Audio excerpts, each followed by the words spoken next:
Hi all, welcome back to another long video from the Nettos. ഇന്നലെ കണി വെച്ച കൊന്നയാണ് ആ മുറത്തിലിരിക്കുന്നത്. പച്ചക്കറികളൊക്കെ എടുത്ത് വെക്കണം എന്ന് എനിക്കുണ്ടായിരുന്നു. പക്ഷേ ഞാൻ നോക്കിയപ്പോൾ ഇവിടെ ഇരിക്കുന്നത് ബ്രോക്കളിയും ക്യാബേജും ക്യാരറ്റും അങ്ങനെയൊക്കെയാണ്. സാധാരണ അതിൽ വെക്കുന്ന ഒരു ഐറ്റംസ് ഇവിടെ ഇല്ലായിരുന്നു. ഇത് ഞങ്ങൾ ഇന്നലെ രാത്രി താനിയിൽ ഫുഡ് അടിക്കാൻ പോയിട്ട് തിരിച്ചു വന്നപ്പോൾ പവിഴൻ തെങ്ങ് എടുത്തുകൊണ്ട് വന്നതാ. അരത്തിൽ സാവ്യോച്ചനാണ്.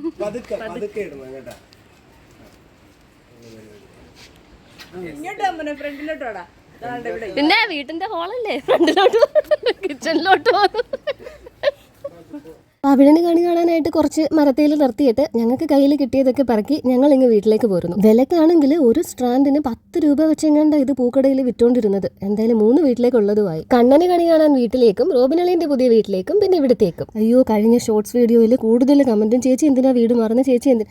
അന്നേരം ഞാൻ പറയുന്നു അതിന്റെ തൊട്ട് മുന്നത്തെ വീഡിയോ ഒന്ന് കാണുമെന്ന്. ആ വീഡിയോയിൽ ഞാൻ പറയുന്നുണ്ട് സാവിയോയ്ക്ക് സ്കൂളിൽ പോകാനൊക്കെ എളുപ്പത്തിനായിട്ട് മയനാട് സ്കൂളിൻ്റെ അടുത്ത് ഒരു വീട് നോക്കുന്നു. ആ വീട് ഞങ്ങൾ കണ്ടു.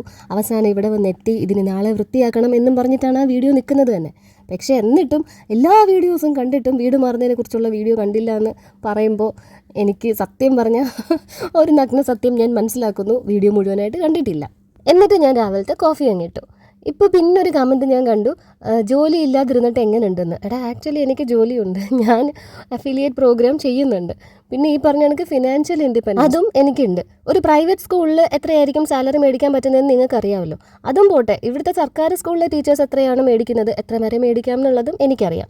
ഞാൻ വളരെ ഡീസൻ്റ് ആയിട്ടുള്ളൊരു എമൗണ്ട് ഇപ്പോൾ ഏൺ ചെയ്യുന്നുണ്ട്. അതുകൊണ്ട് തന്നെ ഞാൻ എടുത്തു പറയാം, എനിക്ക് ഇങ്ങനൊരു ഓപ്ഷൻ ഉള്ളതുകൊണ്ട്, ഇങ്ങനൊരു കരിയർ ഓപ്ഷൻ ഉള്ളതുകൊണ്ട് മാത്രമാണ് ഞാൻ ആ ജോലി വേണ്ടെന്ന് വെച്ചിട്ട് വീട്ടിലിരിക്കുന്നത്. Currently I'm a member of YouTube partnership program and an affiliate market.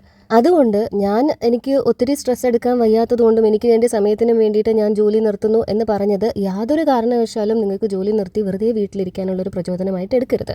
Unless and until you have another option, you have to be financially independent. ഇന്നലെ അപ്പമാവും ദോശമാവും കൂടെ മേടിച്ചുകൊണ്ട് വന്നിരുന്നു. അപ്പോൾ ഞാൻ വിചാരിച്ചു ലോങ് വീഡിയോസിൽ ഈ ഒരു കണ്ടെയ്നേഴ്സ് ഞാൻ ഇതുവരെ ഉൾപ്പെടുത്തിയിട്ടില്ല. അപ്പത്തിൻ്റെ മാവൊക്കെ അമ്മ ചെയ്ത് തരുമ്പോൾ നല്ല തിൻ കൺസിസ്റ്റൻസിയിലാണ് ഇരിക്കുന്നത്, ഈ ദോശമാവിനെയൊക്കെ കാലം. പക്ഷേ മേടിക്കുമ്പോൾ ഏറ്റവും കൂടുതൽ കട്ടി ഈ അപ്പമാവിനായിട്ടാണ്. പിന്നെ ഈ സൈഡിൽ ലോക്ക് കറക്റ്റായിട്ട് വീണാൽ ഇതിങ്ങനെ ചരിഞ്ഞ് പുറത്തൊന്നും പോകത്തില്ല, അഥവാ ഫ്രിഡ്ജിൽ ചരിഞ്ഞ് വീണാലും പുറത്ത് പോകത്തില്ല. പിന്നെ ഇഡ്ലിക്കും ദോശയ്ക്കുള്ള മാവ് ഞാൻ ഒഴിച്ചു വെക്കുമ്പോൾ ഇഡ്ലിയുടെ ഇതിൻ്റെ അകത്ത് വെള്ളം ചേർക്കത്തില്ല. ദോശയ്ക്കുള്ള ബാറ്റർ ഒഴിച്ചു കഴിഞ്ഞിട്ടായിരിക്കും കവർ കഴുകി കുറച്ച് വെള്ളം അതിലേക്ക് ഒഴിക്കുന്നത്. ദോശയ്ക്ക് ഇത്തിരി നീണ്ടിരുന്നാലും കുഴപ്പമില്ലല്ലോ. ഇനി ഇതെല്ലാം കൂടെ പിറക്കി ഫ്രിഡ്ജിലേക്ക് വെച്ചിട്ട് ഏതാണോ വേണ്ടുന്നത് അത് മാത്രം. ഞാൻ മുമ്പ് ചെയ്തുകൊണ്ടിരുന്നത് രാത്രി എടുത്ത് വെളിയിൽ വെക്കില്ല. പക്ഷേ ഇപ്പം അങ്ങനെ രാത്രി എടുത്ത് വെളിയിൽ വെക്കുമ്പോൾ അപ്പോൾ ആയാലും ഇഡ്ഡലി ആയാലും പുളിപ്പ് കൂടുതലുള്ളതുപോലെ. അതുകൊണ്ട് ഞാൻ ഉണർന്ന് വരുമ്പോൾ ഫസ്റ്റ് തിങ് ഞാൻ ചെയ്യുന്നത് ഇതെടുത്ത് വെളിയിൽ വെച്ചിട്ട് പിന്നെ പോയി പല്ല് തേച്ച് അങ്ങനെയൊക്കെ കറങ്ങി വരുമ്പോഴത്തേക്ക് ആ ഒരു സമയത്തിൽ ഇത് റെഡിയാവും. ഈ ഒരു സ്പൂൺ വെക്കുന്ന വലിയ ഹോൾഡർ, ഈ കിച്ചൺ വൈറ്റ് ടൈൽസ് ഇത്രയും നീറ്റായിട്ടിരിക്കാൻ ഇതുപോലെ ഹെൽപ്പ് ചെയ്യുന്ന ഐറ്റം വേറെ ഇല്ല കേട്ടോ. ഞാൻ മുമ്പൊക്കെ തൊട്ടടുത്ത ബേണറിൻ്റെ മേളിലോട്ടൊക്കെയാണ് സ്പൂണൊക്കെ വെച്ചിരുന്നത്. പക്ഷെ അങ്ങനെ വെച്ച് കഴിയുമ്പോഴത്തേക്ക് അവിടെ എന്തെങ്കിലും വെച്ച് കഴിഞ്ഞിട്ട് അത് ഓർക്കാതെ ആയിരിക്കും സ്പൂൺ എടുത്ത് മേളിൽ വെക്കുന്നത്. എന്തെങ്കിലും കുക്ക് ചെയ്ത് കഴിഞ്ഞിട്ട് പിന്നെ സ്പൂണിൽ കയറി പിടിക്കുമ്പോൾ എന്നൊരു സൗണ്ട് കേൾക്കും, കൈ പൊള്ളുന്നതിൻ്റെ. ഇപ്പോൾ കണ്ടില്ലേ, ഞാൻ അടപ്പെടുത്ത് തൊട്ടടുത്ത ബേണറിലോട്ടാണ് വെച്ചത്. അടപ്പിൽ ചൂടുണ്ട്. ഇത്ര കഴിയുമ്പോഴത്തേക്ക് അതിൻ്റെ അകത്തോട്ട് നേരെ കൈ കൊണ്ട് വെച്ചാൽ നമുക്ക് ചൂടടിക്കും. ഇതിൻ്റെ പല കളർ വേരിയേഷൻസും പ്രിൻ്റൊക്കെ വരുന്നതുണ്ട്. നിങ്ങൾക്ക് ഇഷ്ടമുള്ളത് സെലക്ട് ചെയ്യാം കേട്ടോ. ഇതാണ് എനിക്ക് ഏറ്റവും കൂടുതൽ ഇഷ്ടപ്പെട്ടത്. എൻ്റെ ഒരു കിച്ചൻ്റെ കളർ കോമ്പിനേഷനായിട്ട് ഇത് സിങ്കായി പോകുന്നത് കൊണ്ടാണ് ഇത് വെച്ചത്. ഇതിൻ്റെ സ്റ്റീലും ഉണ്ട്. പക്ഷേ ഞാൻ അന്നേരം ചിന്തിച്ചത് നമ്മൾ വെക്കുന്ന സാധനത്തിന് ഓൾറെഡി ചൂടാണ്. അപ്പോൾ ആ സ്റ്റീലിൻ്റെ പുറത്തെടുത്ത് വെച്ച് കഴിഞ്ഞാൽ അതും കൂടെ കയറി ചൂട് പിടിച്ചാലോ, ഈ ചട്ടുകമൊക്കെ ആണെങ്കിലേ. പിന്നെ യൂട്യൂബ് ഒരു ട്രസ്റ്റഡ് ഇൻകം സോഴ്സ് ആണോ എന്ന് ചോദിച്ചു കഴിഞ്ഞാൽ നമുക്ക് നമ്മുടെ ലൈഫ് തന്നെ ഇതുകൊണ്ട് അങ്ങനെ നമുക്ക് ചിന്തിക്കാൻ പറ്റത്തില്ല. ഇൻ്റർനെറ്റ് ഷട്ട് ഡൗൺ ചെയ്യേണ്ട ഒരു സ്ഥിതിയിലേക്ക് വോറും ഉണ്ടോ അല്ലെങ്കിൽ പാൻഡമിക്കും ഉണ്ടോ, അങ്ങനെ ഒരു അവസ്ഥ വന്നു കഴിഞ്ഞാൽ കംപ്ലീറ്റ് പരിപാടിയും പൊളിയും. അതുകൊണ്ട് തന്നെ ഞാൻ അന്ന് ജോബ് നിർത്തി എന്ന് പറഞ്ഞ വീഡിയോയിൽ പറഞ്ഞതുപോലെ തന്നെ എനിക്കുള്ള വിശ്വാസം കൊണ്ടിട്ടാണ് ഞാൻ ജോബ് നിർത്തിയത്. ഒന്നല്ലെങ്കിൽ വേറെ ഒരു സോഴ്സ് ഓഫ് ഇൻകം എനിക്ക് ഞാൻ തന്നെ കണ്ടെത്തിയിരിക്കും. അത് എനിക്ക് ഉറപ്പുള്ളത് കൊണ്ടാണ് ഞാൻ അങ്ങനെ ചെയ്തത്. പിന്നെ ഇതും ബാക്കി എല്ലാ ജോലികളിലും ഉള്ളതുപോലെ തന്നെ റൂൾസ് റെഗുലേഷൻസ് പാലിക്കേണ്ട കാര്യങ്ങളൊക്കെ ഉള്ളൊരു സംഭവം തന്നെയാണ് ഈ ഒരു യൂട്യൂബ് ആയാലും അഫിലിയേറ്റ് മാർക്കറ്റിംഗ് ആയാലും എല്ലാം. അപ്ലോഡ് ചെയ്യുന്ന ഓരോ വീഡിയോയും ഒരു 20 മിനിറ്റോളം ചെക്കിങ്ങിൽ കിടന്നിട്ടാണ് നമുക്ക് പബ്ലിക് ആക്കാൻ പറ്റുന്നത്. അത് എന്തെങ്കിലും ഒരു വയലേഷനോ അല്ലെങ്കിൽ എന്തെങ്കിലും കോപ്പിറൈറ്റ് ഇഷ്യൂസോ ഒക്കെ ഉണ്ടോ, പാലിച്ചിട്ടുണ്ടോ, റൂൾസൊക്കെ പാലിച്ചിട്ടുണ്ടോ എന്നൊക്കെ നോക്കി. എനിക്ക് തോന്നുന്നു ഇപ്പോൾ ആണ് കംപ്ലീറ്റ്ലി ചെക്കിംഗ് ഒക്കെ നടത്തുന്നത്. But anyhow what I wanted to say is ഇതും ഒരുപാട് കാര്യങ്ങൾ പാലിച്ച് തന്നെ ചെയ്യേണ്ട ഒരു ജോലിയാണ്. ഞങ്ങൾ 2 പേരും ഫോണും പിടിച്ച് അങ്ങോട്ടും ഇങ്ങോട്ടും നടക്കുന്നത് കുക്കു സാർ കഴിഞ്ഞ ഒരാഴ്ചയായിട്ട് സ്വിമ്മിങ് പഠിക്കാൻ പോകണം എന്ന് പറഞ്ഞിരിക്കുന്നുണ്ട്. പക്ഷേ ഇടയ്ക്ക് അതിൻ്റെ വാതുക്കവർ എത്തുമ്പോൾ അവൻ പറയാം ഫുട്ബോൾ പഠിക്കാൻ പോകാമെന്ന്. അങ്ങനെ ആ കാര്യത്തിനൊരു ഡിലേ വന്നതാണ്. ഇനിയിപ്പോൾ വെക്കേഷൻ ആദ്യത്തെ ഒരു മാസം ഏതാണ്ട് പകുതി ആവാറായി. അപ്പോൾ ഞങ്ങൾ ഇന്ന് പള്ളിമുക്കിലുള്ള ആഡ്ലർ സ്വിമ്മിംഗ് സ്കൂളിൽ വിളിച്ച് എൻക്വയറി ഒക്കെ ചെയ്തു. ഇന്ന് വൈകുന്നേരം അങ്ങോട്ട് ചെന്ന് അവനെ ചേർക്കാമെന്നാണ് വിചാരിക്കുന്നത്. നിലൂനെയും കൂടെ കൊണ്ടുപോകുന്നുണ്ട്. പക്ഷേ നിലൂന് ഇൻസ്ട്രക്ഷൻസ് ഒന്നും മനസ്സിലാക്കാൻ പറ്റുന്ന ഏജ് അല്ലല്ലോ, നമുക്ക് നോക്കാം. അപ്പോൾ ഇതിൻ്റെ ഇടയിൽ നിലു എണീറ്റപ്പോൾ അവന് പാലും കൊടുത്തിട്ട് ഞാൻ ബ്രേക്ക്ഫാസ്റ്റ് കഴിച്ചു. അത് കഴിഞ്ഞിട്ടാണ് അവൻ പോട്ടിയൊക്കെ പോവുക. അപ്പോൾ അവനെ കൊണ്ടിരുത്തിയിട്ടാണ് ഞാൻ വന്നിട്ട് കുറച്ച് ഇഞ്ചിയും വെളുത്തുള്ളിയും ചതച്ച് വെക്കാനുണ്ട്. പിന്നെ നമുക്ക് ഉച്ചക്കത്തേക്ക് കുറച്ച് തേങ്ങയും വേണം. രാവിലെ അപ്പത്തിന് ഞാൻ പ്രത്യേകിച്ച് കറിയൊന്നും ഉണ്ടാക്കിയില്ല. അലൻ സിസിജിന്ന് ബ്രേക്ക്ഫാസ്റ്റ് കഴിച്ചിട്ടാണ് വന്നത്. ഞങ്ങൾക്ക് അങ്ങനെ കറി വേണമെന്നില്ല. പൊതിച്ച തേങ്ങ ഉണ്ടായിരുന്നെങ്കിൽ ഞാൻ ഇന്നലെ തന്നെ തിരികെ വെച്ചേനെ. ഇല്ലായിരുന്നതുകൊണ്ട് ഇപ്പോൾ അലൻ്റെ പൊതിച്ച് ആ തേങ്ങ തിരികെ വെച്ചു. എന്നിട്ട് എൻ്റെ തിരികളിൻ്റെ ഉത്സാഹം നിങ്ങൾക്ക് ആ പാത്രത്തിൽ കാണാൻ പറ്റും. കുറച്ച് കഴിയുമ്പോഴത്തേക്ക് ഞാൻ ഇതുപോലെ ഇളക്കി അതിൻ്റെ അകത്ത് കീറി ഇടും. എന്തായാലും അരയ്ക്കാനുള്ളതല്ലേ. അമ്മേനെ പോലെ അത്ര ഡെഡിക്കേറ്റഡ് ആയിട്ട് എനിക്ക് തേങ്ങ തിരുകാൻ പറ്റത്തില്ല. ഇഞ്ചിയും വെളുത്തുള്ളിയും കൂടെ നമ്മുടെ അഗാരോട് ഇലക്ട്രിക് ചോപ്പറിൽ ഇട്ടിട്ടാണ് ഞാനൊന്ന് മിൻസ് ചെയ്തെടുക്കുന്നത്. കുറച്ച് അധികം നേരം നമ്മൾ പ്രസ് ചെയ്താൽ മതി. ഇങ്ങനെ പേസ്റ്റ് പരുവത്തിലാവത്തില്ല, പക്ഷേ ഏകദേശം ഒരു കുഴഞ്ഞ പരുവത്തിൽ കിട്ടുകയും ചെയ്യും ഈ ഒരു പരുവത്തിൽ. അപ്പോൾ കറിയിലിടുമ്പോൾ എണ്ണയിലിടുമ്പോൾ കുറച്ച് ഫ്ലേവർ ഇങ്ങനെ കൂടുതലായിട്ട് നിൽക്കും കേട്ടോ. ഞാൻ യൂഷ്വലി ഇതിൽ ഇത്തിരി വിനാഗിരിയും കൂടെ ഒഴിച്ചിട്ടാണ് അരയ്ക്കുന്നത്. പക്ഷേ ഇന്നലെ അരച്ചപ്പോൾ ഞാനിത് മറന്നുപോയി. ഇനി വേണം നിലുവിന് ബ്രേക്ക്ഫാസ്റ്റ് കൊടുക്കാനായിട്ട്. അപ്പവും പാലും ഒക്കെ ആയതുകൊണ്ട് ഇപ്പോൾ കയ്യിൽ കൊടുത്തു കഴിഞ്ഞാൽ അതുമല്ല രാവിലെ എണീറ്റപ്പോഴേ പടിയിൽ നിന്ന് വിളിച്ചു ഞാൻ പോയി എടുക്കണമെന്നും പറഞ്ഞു. അപ്പോൾ ഞാൻ പോയി എടുത്തില്ല. അപ്പോൾ അതിൻ്റെ പരിഭവമുണ്ട്. അതങ്ങ് വാരിക്കൊടുത്ത് തീർക്കാമെന്ന് ഞാനും വിചാരിച്ചു. ഉച്ചയ്ക്കത്തേക്ക് ഞാൻ ആ ഷോർട്സ് വീഡിയോയിൽ പറഞ്ഞില്ലേ മട്ടൻ മേടിച്ചു. മട്ടൻ എടുത്ത് കുക്കറിലേക്ക് ഇട്ട് അതിലേക്ക് ഇഞ്ചിയും വെളുത്തുള്ളിയും കുറച്ച് ചെറിയുള്ളിയും 2-3 പച്ചമുളക്, ആവശ്യത്തിന് ഉപ്പ്, ഇത്തിരി മഞ്ഞൾപ്പൊടി, മുളക് പൊടി, മല്ലിപ്പൊടി, ഗരം മസാല, പിന്നെ കുറച്ച് മട്ടൻ മസാല ഇതെല്ലാം കൂടെ ചേർത്ത് ഒരു നുള്ളു വിനാഗിരി ഒഴിച്ച് കുഴച്ച് നമുക്കിത് ഹൈ ഫ്ലെയിമിൽ ഒരു 4 വിസിലും ലോ ഫ്ലെയിമിൽ ഒരു 3 വിസിലും വരുന്നത് വരെ വേവിച്ചെടുക്കാം. ഞാൻ വെള്ളം ചേർക്കുന്നതേ ഇല്ല. വെള്ളം ചേർത്ത് കഴിഞ്ഞാൽ മട്ടൻ ആയാലും ബീഫായാലും ഇത്തിരി ചവറ് പോലത്തെ ഒരു ടേസ്റ്റ് വരും. അതിൻ്റെ അകത്തു നിന്ന് തന്നെ വെള്ളം ആവശ്യത്തിന് വരും. ഡെന്റൽ കോളേജിൽ ആ ഒരു ഇഷ്യൂ വന്നപ്പോൾ ഞാൻ ഏറ്റവും കൂടുതൽ ചിന്തിച്ച കാര്യം ഇതാണ്. ഞാൻ ഇതുവരെ പ്രൈവറ്റ് സ്കൂൾസിലേ വർക്ക് ചെയ്തിട്ടുള്ളൂ. പക്ഷേ നമ്മൾ ജോയിൻ ചെയ്യുമ്പോൾ ബിഹേവിയറൽ കോണ്ടാക്ട് എന്ന് പറയുന്ന ഒരു സാധനം കൂടെ നമുക്ക് കിട്ടും ഈ സ്കൂൾസിൽ നിന്നൊക്കെ. അതിലും കൂടെ ഒപ്പിട്ടിട്ടാണ് നമ്മൾ ജോലിക്ക് കയറുന്നത്. പ്രൈവറ്റ് സ്കൂൾസിലാണെങ്കിൽ നിങ്ങൾക്ക് കുറച്ചുകൂടെ പ്രൈവറ്റ് സ്കൂൾ ടീച്ചേഴ്സ് ആയിട്ടുള്ളവർക്ക് കുറച്ചുകൂടെ റിലേറ്റ് ചെയ്യാൻ പറ്റും.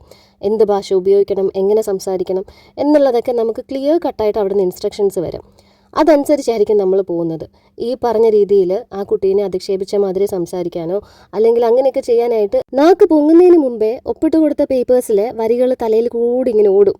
ഇങ്ങനെയൊന്നും ചെയ്യാൻ പാടില്ല എന്നുള്ളത് ഞാൻ വളരെ അഭിമാനത്തോടു കൂടി പറയുന്നൊരു കാര്യമുണ്ട്. കേരള യൂണിവേഴ്സിറ്റിയുടെ BEdൻ്റെ ഫൈനൽ എക്സാമും എഴുതിയിട്ട് സർട്ടിഫിക്കറ്റ് കയ്യിൽ വരുന്നതിന് മുന്നേ റിസൾട്ട് അറിഞ്ഞു കഴിഞ്ഞു. ഞാൻ ജോലിക്ക് കയറിയ ആളാണ്. ഒരു 12 ഇയേഴ്സ് ഞാൻ പഠിപ്പിച്ചിട്ടുണ്ട്, 12 അക്കാഡമിക് ഇയേഴ്സ്. ഇന്നേ വരെ ഒരു കുട്ടീനെ പോലും ഞാൻ എടി എന്നോ എടാ എന്നോ വിളിച്ചിട്ടില്ല. ഞാൻ അവരുടെ നെയിമാണ് യൂസ് ചെയ്യുന്നത്. എനിക്ക് പേഴ്സണലി അറിയാവുന്ന ആൾക്കാർ സ്കൂളിലുണ്ടെങ്കിലും അല്ലെങ്കിൽ എൻ്റെ ഫ്രണ്ട്സിൻ്റെ കുട്ടികളൊക്കെ ഉണ്ടെങ്കിൽ അറിയാതെ നമ്മൾ അവരുടെ പെറ്റ് നെയിം വിളിച്ചു പോകത്തില്ലേ, അപ്പോൾ ഞാൻ എന്നെ തിരുത്തും.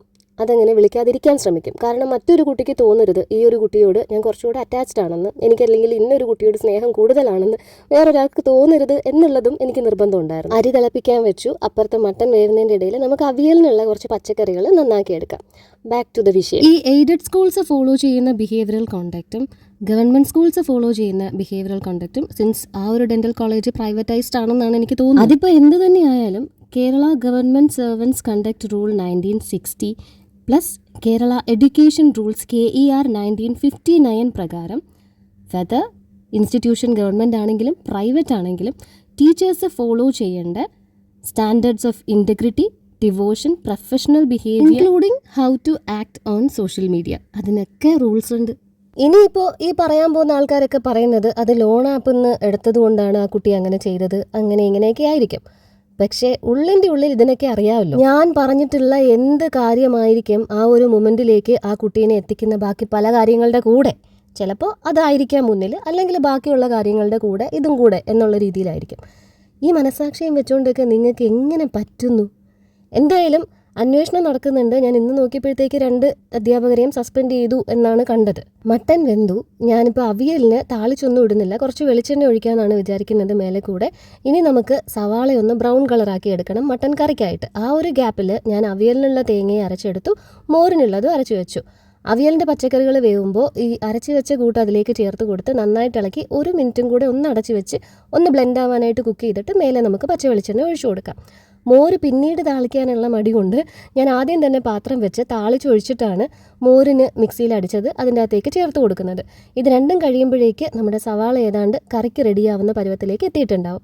എല്ലാ കാര്യത്തെക്കുറിച്ചും നല്ലപോലെ ഒന്ന് റിസർച്ച് നടത്തിയിട്ട് സംസാരിക്കുന്നതാണ് എനിക്കിഷ്ടം. അതുകൊണ്ട് തന്നെ ഇന്ന് ഞാൻ പറഞ്ഞില്ലേ ഈ ഒരു ബിഹേവിയറൽ പ്രോട്ടോക്കോൾ, അത് ഞാൻ നല്ല രീതിക്കൊന്ന് അരിച്ച് പറക്കിയിട്ടുണ്ടായിരുന്നു. ഞാൻ മാത്രം അറിഞ്ഞിരുന്നാൽ പോരല്ലോ, നിങ്ങളും അറിയണമല്ലോ. ബിക്കോസ് ഈ ചാനലിൽ കാണുന്ന പലരും അധ്യാപകരായിരിക്കും, അല്ലെങ്കിൽ നമ്മുടെയൊക്കെ മക്കൾ ഓരോ സ്കൂൾസിലായിരിക്കുമല്ലോ പഠിക്കുന്നത്. ജനറൽ കണ്ടക്ട് ആൻഡ് എത്തിക്സിൽ 4 പാർട്ടാണ് വരുന്നത്. Integrity and devotion, maintaining absolute integrity and devotion to duty, prohibition of corporal punishment, അടിക്കരുത്, നുള്ളരുത്, പിച്ചരുത്, അതെല്ലാം വരും അതിൻ്റെ അകത്ത്. ഈവൻ മെൻ്റലി നമ്മളൊരു കുട്ടീനെ വഴക്ക് പറയുമ്പോൾ it should have the clear intent, തെറ്റ് മാത്രമാണ് തിരുത്തപ്പെടേണ്ടത്, ക്യാരക്ടർ അസാസിനേഷൻ ചെയ്യാൻ പാടില്ല. പൊളിറ്റിക്കലി ന്യൂട്രൽ ആയിരിക്കണം. ദാറ്റ് മീൻസ് ഒരു പർട്ടിക്കുലർ പാർട്ടീനെയും പ്രൊമോട്ട് ചെയ്യുന്ന രീതിയിലോ അല്ലെങ്കിൽ എതിർക്കുന്ന രീതിയിലോ അസോൾട്ട് ചെയ്യുന്ന രീതിയിലോ ഒന്നും സംസാരിക്കാൻ പാടില്ല, ഇൻക്ലൂഡിങ് സോഷ്യൽ മീഡിയ. ഇനി സോഷ്യൽ മീഡിയ നെറ്റിക്വറ്റ്.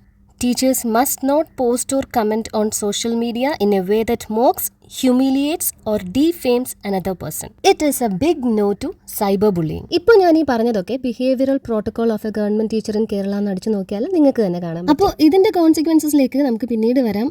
സവാള വഴന്നു കഴിഞ്ഞു, അതിലേക്ക് മഞ്ഞപ്പൊടി, ഇത്തിരി മല്ലിപ്പൊടി, മുളക് പൊടി, ഇത്തിരി കുരുമുളക് പൊടി, മട്ടൻ മസാല, കാശ്മീരി മുളക് പൊടി, ഇതെല്ലാം കൂടെ ചേർത്ത് അല്പം വെള്ളം ഒഴിച്ച് അരപ്പൊന്ന് കുറുകുന്ന വരെ വേവിച്ചെടുക്കാം. കുറുകി വരുമ്പോൾ വെന്തിരിക്കുന്ന മട്ടൻ അതിലേക്ക് ചേർത്ത് കൊടുക്കാം. 1 സ്പൂൺ നെയ്യും കൂടെ ചേർത്ത് കഴിഞ്ഞാൽ നല്ല ടേസ്റ്റ് ആയിരിക്കും. വെള്ളം വേണമെന്ന് തോന്നിയാൽ വെള്ളം തിളപ്പിച്ച് മാത്രം ആഡ് ചെയ്യുക, അല്ലെങ്കിൽ കറിക്കൊരു പച്ച ടേസ്റ്റ് വരും. അപ്പോൾ ഇന്നത്തെ ലഞ്ചിന്റെ മെനു മട്ടൻ കറിയും മോരും അവിയലും പിന്നെ പപ്പടവും കൂടി ഇരിക്കട്ടെ എന്ന് കരുതി. ഗൂഗിളിലെ കണക്ക് പ്രകാരം കഴിഞ്ഞ 3 വർഷത്തിനിടയിൽ ടോട്ടൽ ഡിസിപ്ലിനറി കേസസ് 432 ആണ്. 432 അധ്യാപകരാണ് ഡിസിപ്ലിനറി ആക്ഷൻ ഫേസ് ചെയ്തിട്ടുള്ളത്. ഇതിൽ ഗവൺമെന്റും എയ്ഡഡ് സ്കൂൾ ടീച്ചേഴ്സും വരും. Harassment, fraud, abuse, behavioural violation, social misconduct plus POCSO, ഇതെല്ലാം ഈ ഒരു നമ്പേഴ്സിൻ്റെ അകത്ത് വരും. ഇതിൽ നമ്മൾ എന്ത് ചെയ്യാനാണെന്നാണ് ചിന്തിക്കുന്നതെങ്കിൽ ചെയ്യാനുണ്ട്. വീട്ടിലേക്ക് വരുന്ന കുട്ടികളോട് ഇന്നത്തെ സ്കൂളിലെ ഒരു ദിവസത്തെക്കുറിച്ച് നല്ല പോലെ ഒന്ന് സംസാരിക്കുക. അധ്യാപകർ അവരെ എങ്ങനെ വഴക്ക് പറഞ്ഞു, എന്തൊക്കെ വാക്കുകൾ ഉപയോഗിച്ചു, ഇതെല്ലാം കേൾക്കുക. കുട്ടിക്ക് ഏതെങ്കിലും അധ്യാപകരെ ഇഷ്ടമല്ല എന്ന് പറയുന്നുണ്ടെങ്കിൽ ഡീറ്റെയിൽഡ് ആയിട്ട് അതിൻ്റെ കാര്യം അന്വേഷിച്ചറിയുക. പൊതുസമൂഹത്തിൽ ഈ അധ്യാപകർ എങ്ങനെയെന്നുള്ളതിൽ ഒരു കണ്ണ് വെച്ചേക്കുക. ഈ പറയുന്ന ബിഹേവിയറൽ മിസ്കണ്ടക്റ്റിൽ എന്തെങ്കിലും ഒന്ന് നിങ്ങളുടെ കുട്ടിയോട് അല്ലെങ്കിൽ നിങ്ങളോട് അധ്യാപകരിൽ ആരെങ്കിലും അങ്ങനെ ചെയ്യുന്നുണ്ടെങ്കിൽ പ്രിൻസിപ്പലിന്, DEOയ്ക്ക്, എന്തിന് ശിവൻകുട്ടി സാറിന് മെയിൽ അയക്കാൻ പോലും നിങ്ങൾക്ക് അവകാശമുണ്ട്. അഡ്വക്കേറ്റ് മുകുന്ദൻ ഉണ്ണി ഈപ്പൻ ബാപ്പുജിയോട് പറയുന്നത് പോലെ നിയമം അറിയില്ലെങ്കിൽ ഇവരൊക്കെ ഇത് പഠിക്കുക തന്നെ വേണ്ടേ?